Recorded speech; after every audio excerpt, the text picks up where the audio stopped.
Ideologi berasal dari bahasa Yunani yang terdiri dari dua suku kata, yaitu idea yang berarti perawakan, gagasan, serta pikiran, dan logia yang berarti ajaran. Jadi dari sini dapat disimpulkan bahwa ideologi adalah ajaran atau ilmu tentang gagasan dan buah pikiran, atau bisa disebut juga dengan science des ideas. Ideologi ini bersifat sistematis karena mengarahkan tingkah laku seseorang dalam berbagai bidang kehidupan seperti politik, hukum, pertahanan dan keamanan, sosial, budaya, bahkan agama. Ini dia beberapa ideologi yang terdapat di negara-negara yang ada di dunia. 1. Ideologi Pancasila. Ideologi ini adalah ideologi yang bersifat terbuka, yang bercirikan nilai-nilai dan cita-citanya tidak dipaksakan dari luar. Ideologi ini bersifat fleksibel, sistematis, dan sangat terbuka, sehingga ideologi ini cenderung mampu menyesuaikan diri dengan perkembangan zaman, ilmu pengetahuan dan teknologi, serta dinamika perkembangan aspirasi masyarakat. Yang kedua ada ideologi liberalisme. Ideologi ini merupakan sebuah pandangan filsafat politik dan moral yang didasarkan oleh kebebasan, persetujuan dari pemerintah, dan persamaan di hadapan hukum.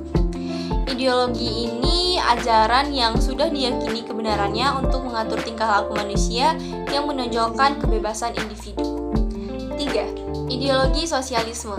Ideologi ini adalah serangkaian sistem sosial dan ekonomi yang ditandai dengan kepemilikan sosial atau bersama, alat-alat produksi dan manajemen mandiri pekerja, serta teori-teori yang gerakan politik yang terkait dengannya.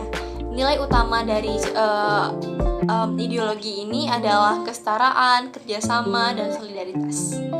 Yang keempat ada ideologi komunisme.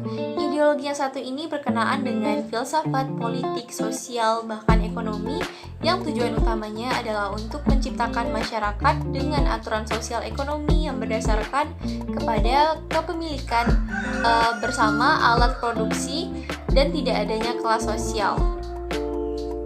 Ideologi ini mengajarkan bahwa semua orang setara dan tidak ada perbedaan antara orang yang satu dengan orang yang lainnya. Lalu yang kelima adalah ideologi fasisme. Ideologi ini sesungguhnya merupakan ideologi yang dibangun menurut hukum rimba. Jadi, ideologi ini bertujuan untuk membuat individu dan masyarakat berpikir dan bertindak seragam. Fasisme ini merupakan suatu paham yang mengutamakan negara di atas segalanya. Sehingga pengertian negara fasisme yaitu negara yang menganut paham absolut atau mutlak. Ini dia beberapa perbandingan antara ideologi Pancasila dengan ideologi lainnya.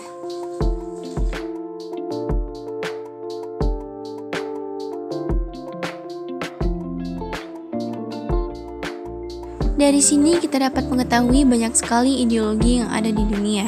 Tentu saja ideologi kita yaitu Pancasila menjadi salah satu yang terbaik karena mengutamakan kepentingan banyak orang di antara kepentingan individu, terutama kepentingan rakyat.